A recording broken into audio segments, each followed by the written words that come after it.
মানুষ আসলে চেয়েছিল হাসতে, তারা চেয়েছিল তাদের বাজার দর নিয়ন্ত্রণ হবে, সুশাসন, সুনীতি, সুবিচার থাকবে, আইন শৃঙ্খলা বাহিনী সঠিকভাবে পরিচালিত হবে, সন্ত্রাস থাকবে না, দখল থাকবে না, চাঁদাবাজ থাকবে না, সিন্ডিকেট থাকবে না। অথচ আমরা আজকে দেখতেছি যে আমরা শুরুতে বলেছিলাম যে নতুন বাংলাদেশ, আসলে এখন নতুন বাংলাদেশ না বলে এই চাঁদাবাজির বাংলাদেশ, এই অবৈধ সম্পদ অর্জনের বাংলাদেশ, সেইখানেই শুরুটা হয়েছিল এই আসিফ মাহমুদকে দিয়ে।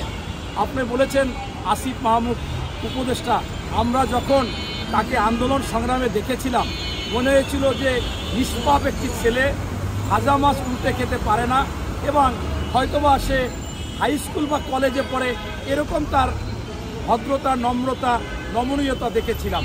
আসলে এই যে কত হিংস্র, কত আজকে সেইখানে মানুষ যে হাসতে চেয়েছিল, আজকে আসিফ মাহমুদের এলাকার লোকজন, নারী, শিশু, আপনার যে কোনো ধর্ম বর্ণ মানুষ আজকে কাঁদছে, হাসির পরিবর্তে কাঁদছে।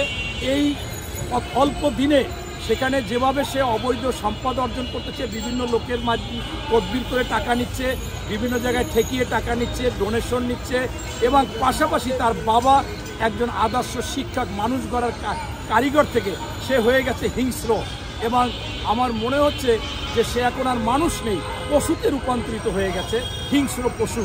এবং আমি ইতিমধ্যে মিনিমাম 50টা সাক্ষাৎকার, কান্নাকাটি শুনেছি ওই এলাকার। কোথাও তিনি দখল করতেছে, কোথাও তার কথা ছাড়া কোনো কিছু চলবে না।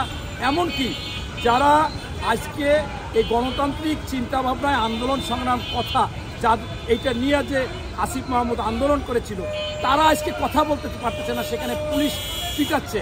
আমরা দেখলাম ওখানে অন্যায়ভাবে এই আসিফ মাহমুদকে নিয়ে কথা বলার কারণে তাদের নামে মামলা হয়েছে, তারা সেখানে জেলখানায় গেছে, সরাসরি হস্তক্ষেপ করতেছে। তাই বাপ বেটা মিলে আজকে যে কথাগুলো বলতেছে, আপনি আগে আমরা শুনেছি বাপ বেটা 420, আর এই তো বাপ বেটা মনে করেন মানে সেই ডাকাত, হুলন ডাকাত বলবেন না কি ডাকাত বলবেন, বাপ বেটা মিলে ডাকাতি করতেছে। আমরা অনেক সময় অন্য বাপ বেটা শুনে 420, শ্বশুর জামাই চোর, এখানে আসলে বাপ বেটা এখন ডাকাত, বড় ধরনের ডাকাত এবং তারা সন্ত্রাসী, তারা যা কিছু করতেছে আপনি সরাসরি হাত থেকে মারতেছে না, লোক দিয়ে মারতেছে, প্রশাসন দিয়ে মারতেছে, মামলা দিয়ে মারতেছে।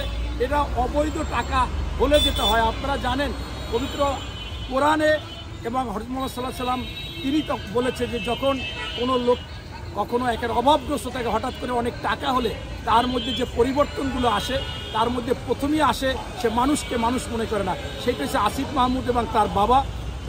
এরপরে মানুষ ছোট করতে চায়, মানুষকে তার অধীনে রাখতে চায়, মানুষকে মেরে ধরে মনে করতেছে যে এই অঞ্চল বা এই এলাকা বা এই দেশ, এখন ছেলে মনে করতেছে দেশটাই তার, আর বাবা মনে করতেছে ওই মুরাদনগর এটা ওনার কথা মতো চলবে এবং সেটা বলে যাচ্ছে। তাই এই সম্পদের শুধুমাত্র এই কি আসে সেইটা বড় কথা না, আসিফ মাহমুদকে এই মুহূর্তে ওখান থেকে সরিয়ে দিয়ে তাদেরকে গ্রেপ্তার করে রিমান্ড দিয়ে তাদের সম্পদ দুদক ভালোভাবে কী করে এই সম্পদগুলোকে বাজেয়াপ্ত করতে হবে এবং আমরা যে আশা ভরসা নিয়ে আন্দোলন সংগ্রাম করেছিলাম তাহলে সেটা বাস্তবায়ন হবে। ধন্যবাদ।